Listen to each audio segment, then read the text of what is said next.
Olá, pessoal. Meu nome é Leonardo, eu sou policial civil do Distrito Federal e também sou aluno da especialização em comportamento não verbal e análise de credibilidade, CRULab, Faculdade de São Marcos. Vou falar aqui um breve histórico da entrevista investigativa dentro do contexto policial. Nós temos aí um conceito de entrevista que pode ser dado pela interação de pessoas que objetivam a busca de conhecimento, de forma que seja mais acurada e credível possível. Foi verificado num estudo de 2018 que a entrevista ela está presente em mais de 90% dos casos em investigação. E foi visto também que desses profissionais de segurança pública que participaram dessa pesquisa, ela é tida dentro desses 90% dos casos como muito importante aí no desenrolar dos procedimentos investigativos. E a entrevista bem-sucedida, ela é importante, pois ela minimiza o risco de revitimizações, quer seja aí de vítimas, né, como de testemunhas também, de ter que voltar para uma delegacia para novamente falar sobre os fatos e principalmente aí evitam falsas acusações. Temos que entre a década de 40 e 50 foi desenvolvido pelo psicólogo e policial John Reed uma técnica de interrogatório amplamente usada até hoje nos Estados Unidos e em vários outros países, que é a técnica Reed, que é descrita em alguns passos. Porém, essa técnica ela é vista como de baixa cooperação entre entrevistador policial, né, e entrevistado, de forma que ela é feita sobre um grande aporte e uma grande demanda e pressão psicológica para com o entrevistado. E isso gera um aumento de falsas confissões.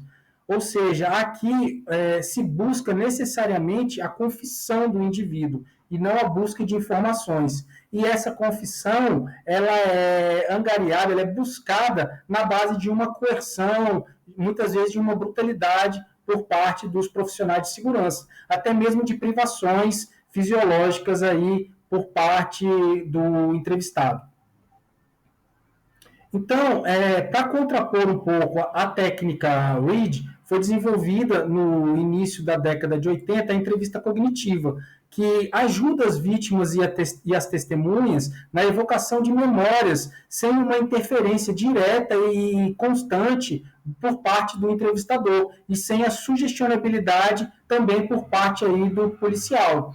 Isso daí pode ser feito mediante o relato livre dessa testemunha, dessa vítima, ou seja, deixar ela narrar de forma espontânea e relaxada o que ela presenciou, o que ela viveu.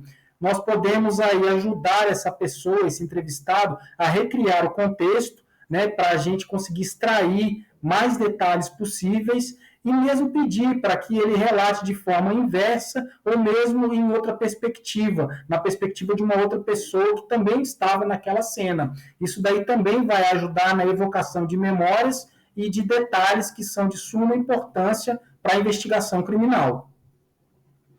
A entrevista investigativa, cognitiva, ela passou por algumas alterações, até que no início dos anos 90 foi criada a entrevista cognitiva melhorada, que busca ainda mais a interação por parte do policial, entrevistador, e do entrevistado, quer seja vítima, quer seja testemunha.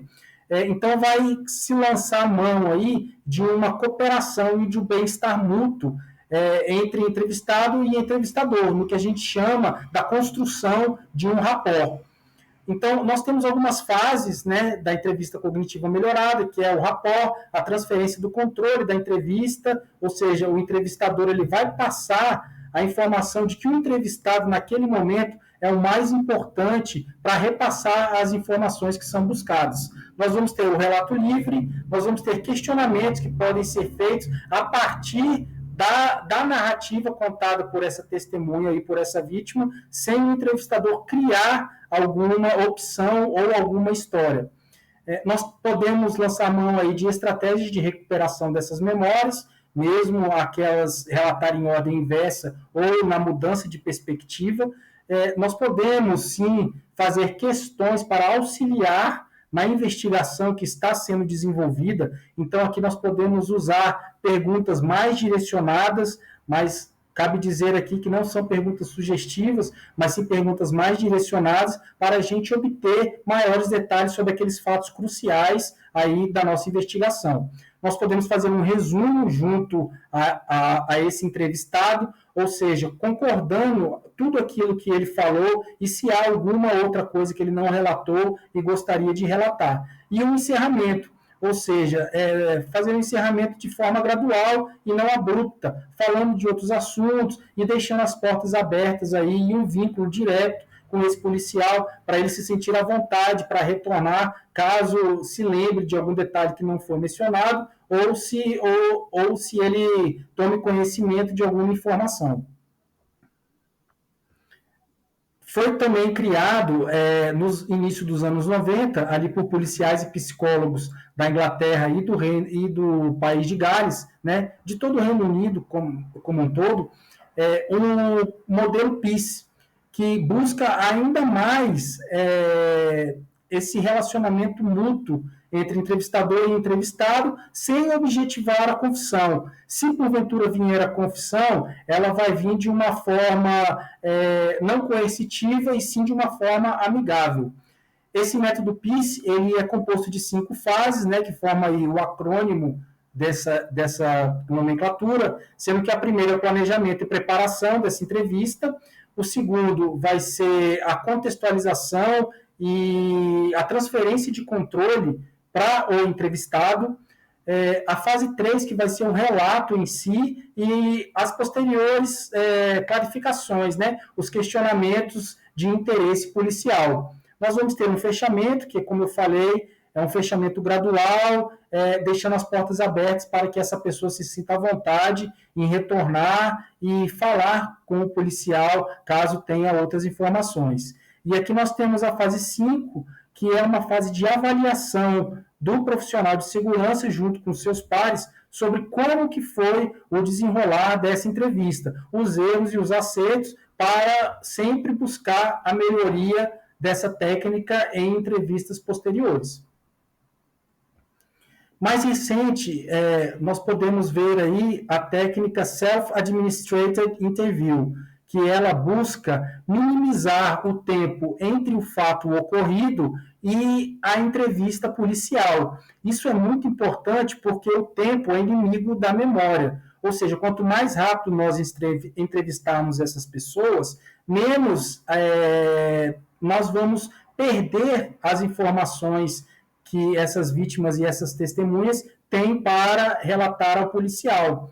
E isso também é importante porque minimiza o risco dessas pessoas trazerem falsas memórias e relatar fatos que não aconteceram ou que eles não viveram. Essas falsas memórias elas podem ser tanto por sugestionabilidade, quer seja do entrevistador ou de outros amigos, como da própria pessoa, ao preencher lacunas em sua memória com fatos e experiências que não foram vividas.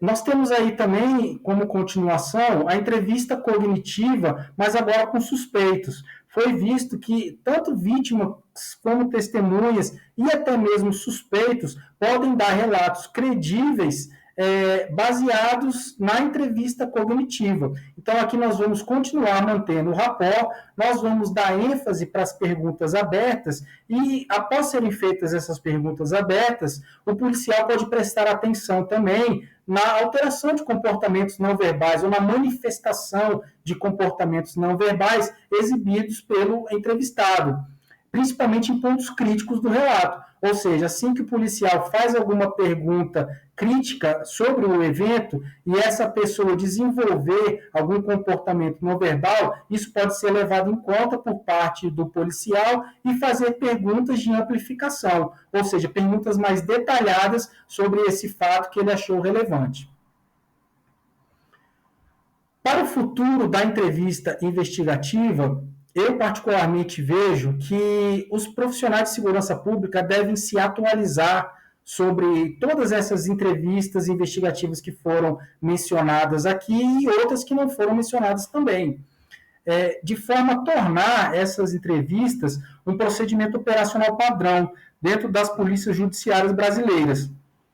e sempre promovendo essa relação saudável entre as partes, não objetivando uma confissão em si, mas sim a busca de conhecimentos de forma amigável e relaxada entre ambos. E também nós podemos aí promover pesquisas e elaborar outras técnicas que evitem ao máximo fatos deletérios, como a produção de falsos relatos e a admissão de falsas confissões, né, o que leva várias pessoas inocentes a irem para a cadeia.